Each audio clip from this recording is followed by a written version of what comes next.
বাইসা নোয়াখালী এক্সপ্রেস সাড়ি যার গই বুড়া বুড়ি বেড়া বেড়ি হোলা মাইয়া লই নোয়াখালী এক্সপ্রেস সাড়ি যার গই বুড়া বুড়ি বেড়া বেড়ি হোলা মাইয়া লই যাইতে চাইলে নোয়াখালী উডো তাড়াতাড়ি ভালোবাসি ব্যাকেরে হুঁসাই দিমু বাড়ি।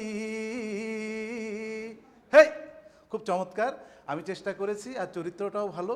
নাটকটা দেখে সবাই খুব আনন্দ পাবে, এটা আমার বিশ্বাস।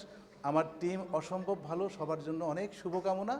নোয়াখালীর জন্য অনেক, নোয়াখালীর মানুষের জন্য, নোয়াখালীর এক্সপ্রেসের জন্য অনেক শুভকামনা। আমনে তো অন বিয়া করতে হারেন না, আন্নে আঙ্গরে কিল্লাই এগিন শিখাইতে আইয়েন। হ্যাঁ, আজ যে ওকে বিয়া করে দেবান চাই। দেশে আঞ্চলিক নাটকগুলোর প্রতি মানুষের আবেদনটা বেশি থাকে। আর নোয়াখালীর আঞ্চলিক নাটক মানে হলো ভিন্ন ভিন্ন কিছু। নোয়াখালীর আঞ্চলিক নাটক মানে হলো ভিন্ন কিছু।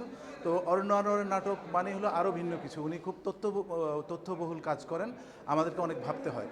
আর আমার ক্যারেক্টারটা নিয়ে যদি বলি, খুবই চমৎকার একটা ক্যারেক্টার, একজন গায়ক বয়াতি টাইপের, যিনি হলো প্রতিবাদী। আর আরেকটা বিশেষত্ব হলো উনি হলো চিরকুমার, অবিবাহিত। উনি কাউকে প্রতিবাদ করতে গেলেই সবাই ওনাকে ওইটা বলে পিঞ্চ করে। ব্যাপারটা খুবই মজার। আর আমার আরও ভালো লাগার বিষয়, এই নাটকের থিম সংটা আমার লেখা, গেয়েছিও আমি, যেটা একটু আগে আপনারা শুনতে পেলেন। হ্যাঁ, প্রথম মেগা সিরিয়াল। এটাও একটা বিশেষ বিষয়, আমার মেগা সিরিয়াল অরণ্য আনোয়ার সাহেবের সাথে। এটা আমার পঞ্চম কাজ।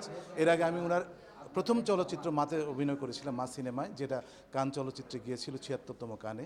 তো যাই হোক, আপনাদের সবাইকে অশেষ ধন্যবাদ।